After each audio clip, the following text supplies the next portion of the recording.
So there has been an emerging discussion about a sort of pet peeve of mine, of a misunderstanding what punditry and what analysis is or should be, not just in Overwatch, but in sports and esports broadcasting in general.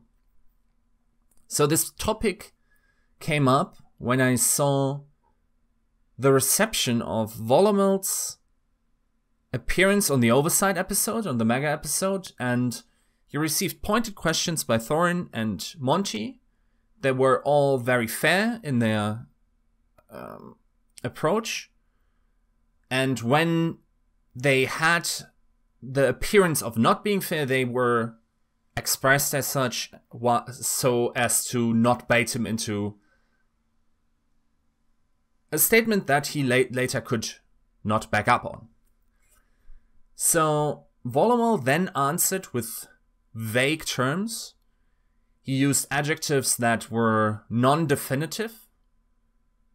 And knowing Volomel, he also would have given you maybe percentages of the likeliness of something to occur. And this is how he would, in his most honest way, evaluate the situations of matches or of player strengths or whatever you're going to ask him about Overwatch. Now, people saw this and somehow took this to be not only boring, but cowardly in some way. That because he didn't make definitive statements about a thing, now because he didn't express this with certitude and didn't tell the others, like, yes, this player is absolutely, and this team will absolutely dominate, when it isn't at all warranted at this time in Overwatch League. So, to illustrate why there is a problem with that, I'd like to introduce a thought experiment for this. So, bear with me, it's a little abstract, but I hope it gets the point across. So imagine there's a vacuum, a vast vacuum, seamlessly endless, infinite, and in it plops a ball into existence. Now you can't make many assertions about that ball. You just see a ball, right? You can't say if it's going left, up, right. You actually don't know where left, up, and right is because it's always referential to something. So with that, just that one ball, you can say very little about it. So what you need to do is introduce a second ball. Now you can say, okay, this ball is going left, or no, actually at this point you can't say which ball is going left or right. You can just say how they relate to each other. Are they going towards each other, or are they going further away from each other? Right? You can't even say in which dimension this happens, that they approach and go away from each other, because they're balls. Because that's how the human mind works. Now, imagine if suddenly you put a background in. Now, this is where human cognition starts to sort of grapple the issue. So now you can say, okay, I've underlaid behind the scenery the entirety, for instance, of the universe, and now I can say, yes, because the universe appears constant to me, I can say this ball is going left from my position and right from my position. And now I can make value judgments about these balls, right? So how does that relate to Overwatch analysis? In the same way how we humans can't make judgments about the ball in the vacuum, or can appreciate what this ball is doing, by the same token, the human mind can only, by contrast, conceive of things. So if there was ever only the person that keeps exaggerating their opinions, that keeps making these fantastic predictions about players that are going to smash every record based on basically no evidence, and yes, they are very entertaining, I give you that.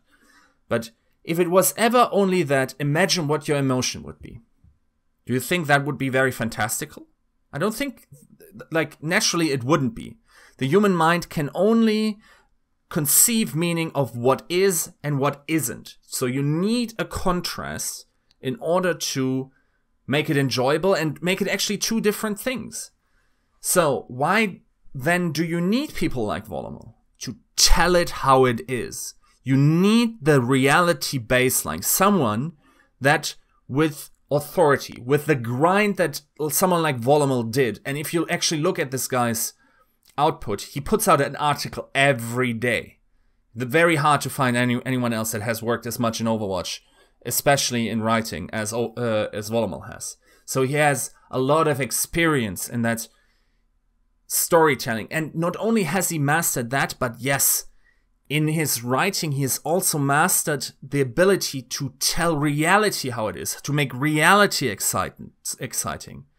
So he's never brought into the position where he has to make these phantasmal value judgments because reality is already this exciting to him. And if you were to listen to him and give him a chance, I think you would find that the shit that actually happens in Overwatch in real life doesn't need to be hyped up beyond recognition, but that the reality of what's happening, like a Rouge Hong, like a Fleta, and all these exciting storylines are actually already so exciting that there's no point in making these phantasmal, value judgments. Now, at a certain point, I will agree that especially if we're thinking about the analysis desk, right? So this is where it transitions into practicality. If we're thinking of what an analysis desk should be made of, it is one or two guys that tell it how it is, and I'd prefer two because then they can also discuss among each other what their perception of the actual status quo was. So you have these two guys, and let's be honest here, it doesn't need to be in person. It just needs to be one person or one party that can assume that position. So if you have a three-man desk, then one person can be that guy that talks about the reality, then the other person can be the guy that talks about the reality. At the same time, also can be the guy that brings it over the top, that makes it entertaining, right? So it's not strictly towards the personality, focused on the individual. It can also be someone that does it in personal union, that does everything. And I think we have that talent, like a Monty, for instance, that combines the telling of how it is and then at the same time the showmanship of, we know what Monty did in the past with the Korean stuff and, with a double heel turn and whatnot, right? So you want at least one person that tells it how it is. You want the comic relief guy, and you want possibly the villain guy that maybe takes the contrarian approach as to sort of tickle you. It's not all just fine and dandy. Because that is another thing of contrast, where contrast is very important. Because if you only ever hype up people, if you only ever talk about the good things, then there's either two things that can happen. Either you're getting bored out of your mind of what's happening because all is ever awesome and amazing and great and God and whatever, and then it falls flat, and yes, then you can't feel the same amount of hype. Or what alternatively could happen is that there's a race of language where it doesn't even make sense, where people invent new adjectives to just, like good suddenly seems bad because the highest level is like God, like double whatever, God of gods or whatever. A race of language that just betrays all purpose in it. So the much easier system is for a community to just embrace all these aspects of contrast and to realize that without these other elements, there could be no enjoyment. There can be no black without white. There can be no yin without yang. There can be no Sith without Jedi.